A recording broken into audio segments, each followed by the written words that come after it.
Hi, everyone. Greetings for today's TRG 30, July 22nd, TRG 30, where we are listening to you, and that listening has resulted in a variety of interesting conversations and sessions, and importantly, the 7 ways that we see at TRG bold thinking, action, change can be dug into and take place so that we can be as resilient as possible on the other side of this crisis. Resiliency is something that we at TRG have been thinking about for a long time, actually, before this crisis began, and in the context of it, began to think about what is the framework, wrote about it in the long haul report with my colleague Zani Voss at SMU Data Arts. What is the framework that we need to have at our fingertips to be acting against as we think about getting past this crisis? And one of those key framework thoughts and action places is this one, the question about with whom will we gather? With whom will we gather? Now, you have been thinking about and acting on that right now. You've been talking to current patrons, imagining how to connect with them, but you've been doing it in a whirlwind of staff cuts and canceled performances and massive paradigm shifts in terms of how you present, produce what you're doing, exhibit what you're doing this year. So you might ask me, Jill, how on earth do I have time to think about the future with a capital F when you ask this question, with whom will I gather after the crisis? And I would say to you that before this crisis began, we were asking this question because the data tells us that we must. Global arts research tells an aggregated, there are exceptions of course everywhere, but an aggregated story that arts audiences and patrons tend to be older and whiter than most of the communities that they serve. And yet, if you look at census data and other kind of data available globally, we know that change is coming.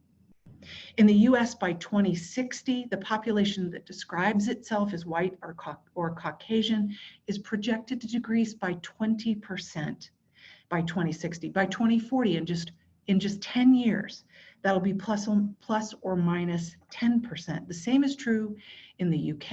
In Canada, the pace of change is even faster, as working age visible minority groups could nearly double by 2030. What does that mean to your with whom will I gather? And age cohorts are changing. The silent and boomer populations that have fed a lot of our organizations in terms of relationships and income, that population is aging. Our data suggests, as we've studied arts participation, that the average age that arts participation declines is around 71, 72. Boomers are moving into that 70-year decade solidly now. How will your organization react, not just to the now, but to the change that's coming in front of us? With whom will we gather? There really are 2 choices. One is the people you know and the people you don't know. And the truth is that the people that you know, between all of the data that we study, they are fewer than 10% of the data set that you have available to you, and they fuel more than 70% of the income in any given year that you intake from patrons. These are your ticket booking households, your members, your subscribers and donors. The people you know include volunteers and staff. You've been talking to them, and yet this season, this end of 2021 season, is a disrupted season. And as we think about how we respond to that, is it possible? Can we survive through a revenue disrupted season? Think about situations that you're aware of or may have worked through when you've had a disrupted season because of a hall renovation, and you've had to say to your current patrons, keep calm and hang with us. I would contend to you that the 2021 season is a hang with us season. And if your patrons hang with you through the variety of ways that you are going to be advancing programming, and it varies, as you see here at trgartsresiliency.com, we're asking you, what are you planning for next season? And there's a variety of circumstances here. But if you can scope and advance a season that convinces your patrons to hang with you, to continue to invest with you, this will be a key part of your strategy around with whom will you gather. At TRG, we've listened. We know that you require a bespoke answer to this question about how do you take these ways that you're engaging and create a hang with us season. If you visit us at trgartsresiliency.com, we have ways to help you, consulting services that can help you through this hang with us season time. But the data also tells the story that that isn't enough. 10% responsible for 70%, that for some of you is at real risk. So getting to the question about how important is it for us to connect now and in the future with the people that we don't know, we've got to ask ourselves some questions. So I want you to consider these. First, do you need your audience or community stakeholders and network to change? If so, why? Can you articulate it? Is it to fulfill a mission, to serve your community differently, to mirror the demographic changes that I've described that are happening in your community, to grow volume? And if so, how? How specifically can you describe? We must be specific, purposeful, and considerate of what we need to, want to, desire to, are mission-driven to change in the complement of our audiences and communities that engage. And if the answer is no, why not? Are you able to articulate why not and stand behind it with confidence? We've been talking about this question in arts and culture for some time. In 2018, Arts Council in England wrote this report, Cultural Democracy in Practice, and talked about and provoked questions, in fact, about how we do this work, asking, what assumptions are you making when you assume, when you talk about development needs in your community? And if you're doing this work, are you doing it with or to people? Nina Simon, the American author, wrote this playbook for this work called The Art of Relevance. And she argues that in order to become relevant, and I would argue, we must become relevant, indeed indispensable, as we look at this COVID crisis time. If we want that to happen, organizational change is going to be required. So we've been inspired by Nina's work and have 4 ways that we want you to consider acting with your current patrons, yes, but fundamentally, crucially, if you're going to expand your audiences, you're with whom, beyond your current patrons, these 4 steps are required. The first is this: participation. Ask yourself, where are you participating outside of your current network? Where do you show up? Where do you go to listen? Are you going to PTA meetings? Are you going to your boroughs in different neighborhoods? Are you going to your Chamber of Commerce? This work takes time, but it is the first step in creating new relationships in your communities. Our friends at the Old Globe in San Diego noticed, as a way of listening and participating and seeing, they saw people sitting outside of McDonald's to access free Wi-Fi, saw a need, filled it by investing in the equipment for the free Wi-Fi and charging stations. As a result, their campus, their place is becoming a place for their community. How are you participating, leaning into your community? Step 2 is partnerships, authentic partnerships. There are people who are already tied to the communities and people that you want to engage with. you've got to connect with them. This requires even more time, but it is the first step to strengthening that relationship. And it may, in fact, not only result in relationships, but revenues.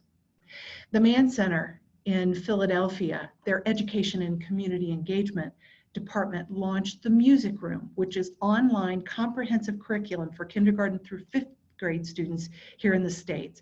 And it was immediately launched this spring into the public school system. Impact through partnership. The Phoenix Theater, celebrating 100 years, partnering with hospitals and health service organizations to embed theater as a healing mechanism into those hospitals for children, not just in Phoenix, but nationwide. Impact and income for that theater company. Partnership is step 2. Step 3 is prospecting. Now, we're pretty good at this. Those of us who've been around since the late 80s and 90s know that we did it very transactionally. But this now is step 3. It is the invitation. And this generates income, sometimes a lot, and can generate sustainable relationship with partner support. Our clients and friends at the Joffrey Ballet Company in Chicago, they partnered with the Russian community, the Russian media community for Anna Karenina. It was choreographed by a Russian artist whom they'd had a long-time relationship with, a literal investment in a financial investment in that community, a partnership investment in that community that resulted in coverage, content, relationships, income, and they also closed the loop, thanking the people from that community that attended and inviting them to participate again, provide feedback, and more. Prospecting, the third P, the invitation. And finally, and critically, the fourth is programming. Programming is the final destination in this with whom will we gather conversation. It is the result, ideally, of us acting on what we hear and what we learn as we go through these stages and steps. Our clients, the Culch, who operate as a presenting organization in East Vancouver, prepared and presented with me at a Canadian Arts Summit several years ago, their work in taking each of these important steps. They began listening to organizations in their communities that served different parts of their communities, attending the meetings of these organizations, getting to know the people in these organizations, partnering, and then programming with these communities in mind. Programming around diversity, around mental health, with the Indigenous population on stage, creating, curating, gender politics, and then asked the question that Nina Simon would have us ask: are we attracting people into the door? Can we measure that? And then once they're in our doors, do they stay? Are they loyal, not on our terms, but on theirs? Do they come back? And the Culch learned that the patrons, the ticket buyers who bought to these kinds of programs and more were indeed not just coming through the door, but they were staying in the room.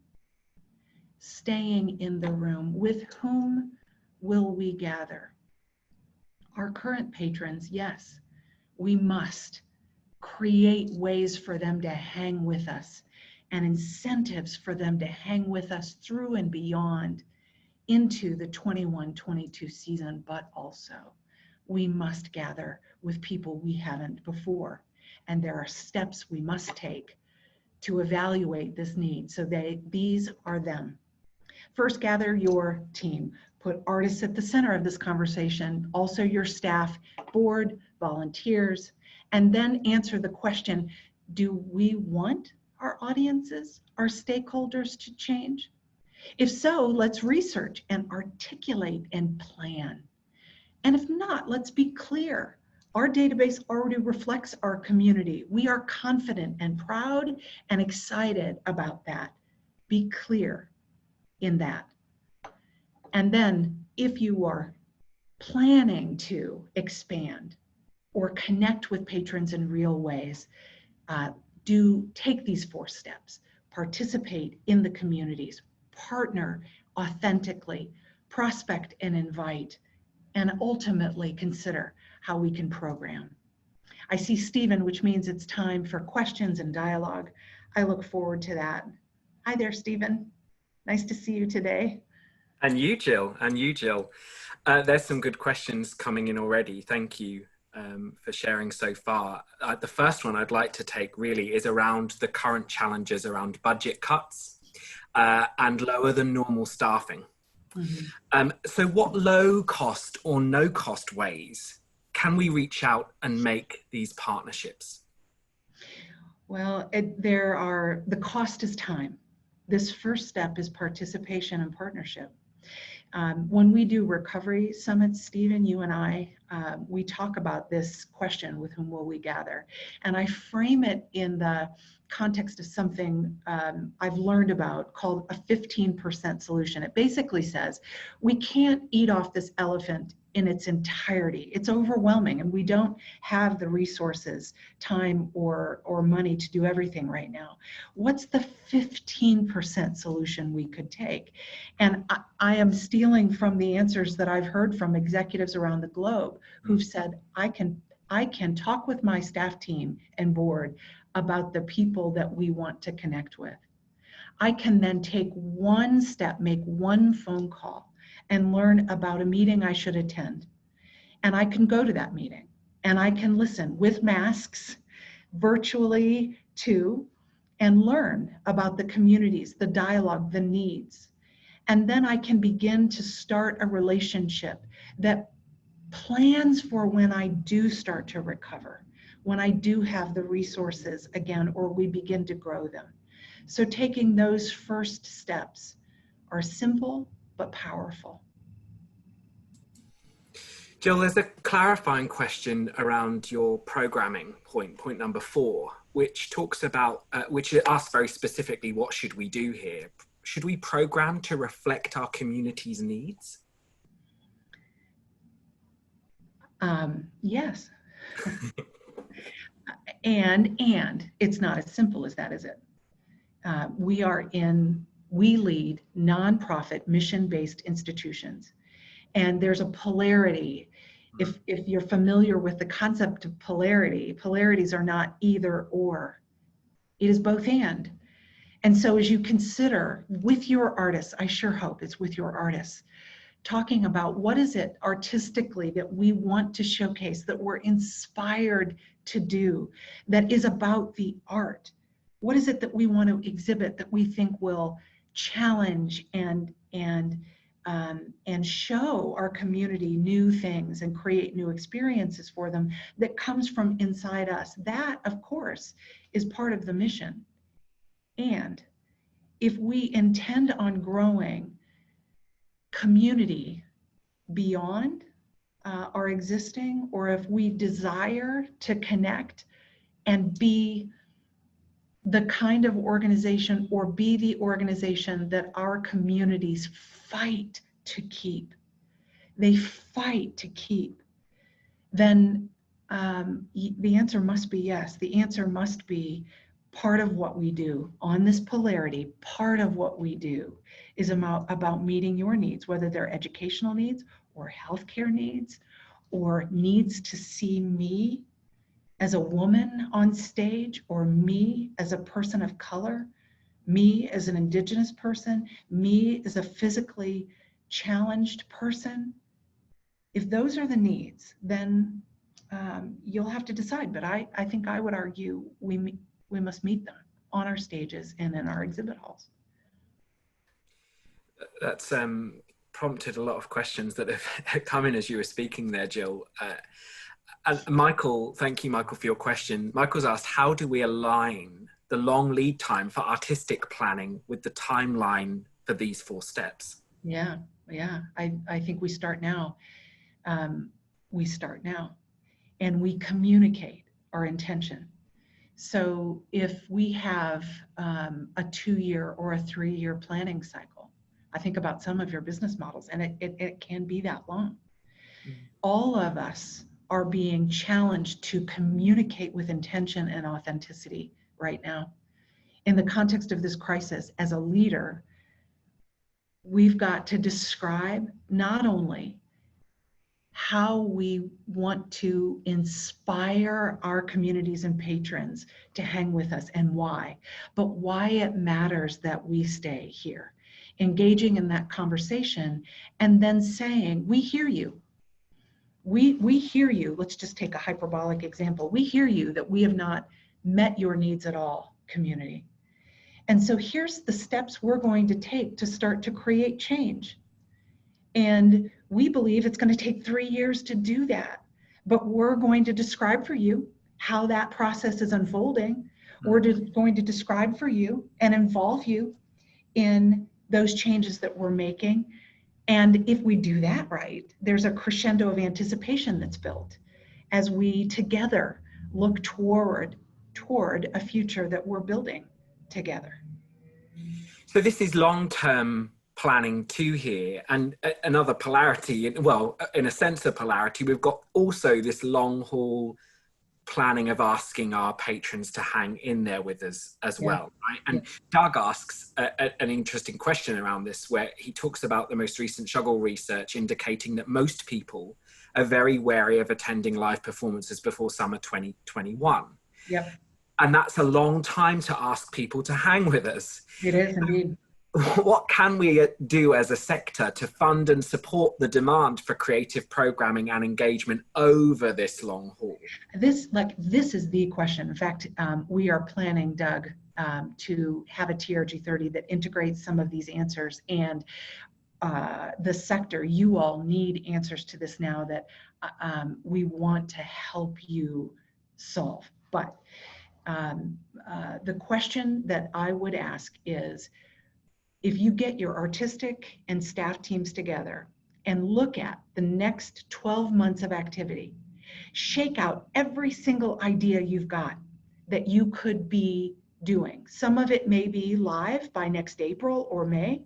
Some of it will be a combination of the things that you saw in that poll. Some of it will be cocktails with the curator. No idea. Don't ever assume any idea is too small.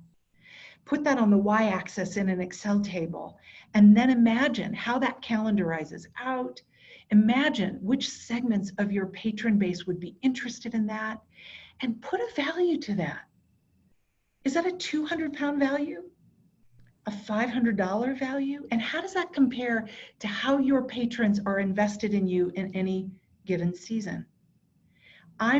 I personalize, I'm a focus group of one, very dangerous, but I imagine that if my local theater company invited me, Jill, participate in this hang with us season, and you'll get these 10 experiences, and that'll be $225. And when you do that, you're gonna set yourself up, when we come back in all of our glory, we're gonna come back live and having learned from these new ways that we're engaging. It's gonna be better than ever. Engage with us now, and we will remember you and have a place for you when we come back. That inspires me to participate, and it would inspire new patrons to participate too. I'm confident about it. Let's be courageous and bold. Let's not be afraid. Let's inspire people to want to be with us in different ways. We're all affected by this. It's not our fault. Jill, we've talked not just today, but in many of these sessions before, about the need to really listen hard. We listen hard in the feedback that we get from these sessions. Mm-hmm. But one question that's come in is, which is very honest, my organization is well-intentioned, but inept at both listening and programming. Yeah. I can't get them to make it a priority even now. How can I possibly?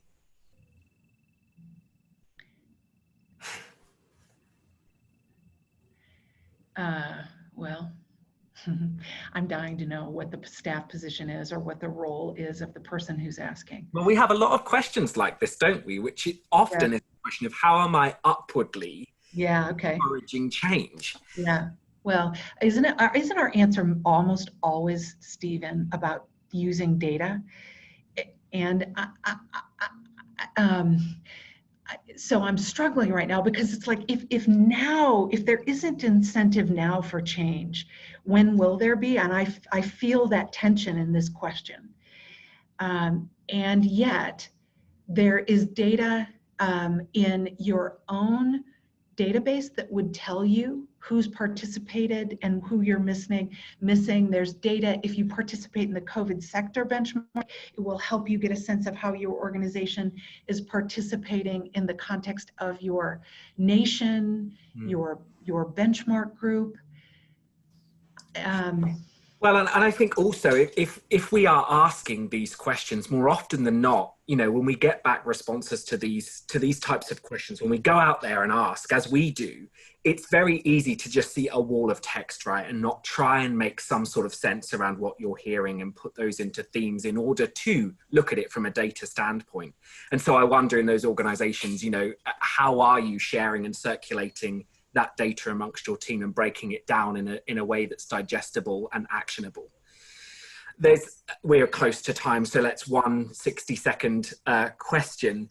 What about connection exhaustion? Any tips on navigating this and standing out? There are lots of organizations reaching out, lots of content out there. How do we, and I think segmentation is one of the answers to segmentation, and use the post. Like, we have forgotten the gift that direct mail is. If you Google it, what we're finding in the United States is that response rates are looking like holiday response rates in direct mail. So we are overwhelmed with digital content. Drive up and stand outside my door and yell at me. Send me a piece of mail and come into my home. That's my answer. And I'm provoked by the last question. I know we need to move forward, but this question called "We can't get change up." I feel like this is this is a thing. We need to find a way to help the field do this better. Stephen, I'm making a mental note. I really heard that question. Well, and I think about those listening, you know, we want to hear your stories and examples of this. Submit those in future questions. Help us curate the content to share with you to help you here. Yeah. One way that you can definitely help us is by providing us with feedback. And so I'm going to share the link now with you so that you can provide that feedback to us. It will appear in the chat function on Zoom. Please take a moment to click that, 2 minutes. And you can provide feedback to us directly and your thoughts on these sessions. Jill, talk us through what's coming up in TRG 30. Yeah, for sure. We are continuing and expanding TRG 30 into the fall, and starting to focus our work in some key ways. One of them is live from the stage. So what's happening as people are testing and learning about the ways that they implement, in this case at the Richmond Symphony, a socially distanced concert experience, which I saw and was terrific, and while also streaming digitally. Artists at the center is another theme, and we'll be talking with the artistic leadership at Shakespeare's Globe in London. Joe Hodge, another artist at the center, one of the bold leaders who made change quickly. We'll talk with Joe about his observations now, months into and after that decision. And then always data. Our COVID sector benchmark now has more than 500 participants. It's free. Participate. We're going to be issuing monthly findings for you as a field, recently supported by the NEA, this work. And yeah, Stephen, go. Well, we published about 6 weeks ago some initial research on when organizations are planning their first performances. And so we're updating that to keep pace with and share that data with the field. So in your follow-up email, another survey, we're going to ask you to take a couple of minutes to just let us know where your plans are at right now to help contribute to that, to get our biggest data set response to that question, which we will be sharing with you too. So your feedback, we're seeking it, your input on our survey responses, and don't forget trgartsresiliency.com, the place to go for all previous TRG 30 resources and to see the ways that we are helping support you now. Jill, another great week. Thank you. Thank you, Stephen. Thank you, everyone, for joining us. We'll see you next week. Bye-bye.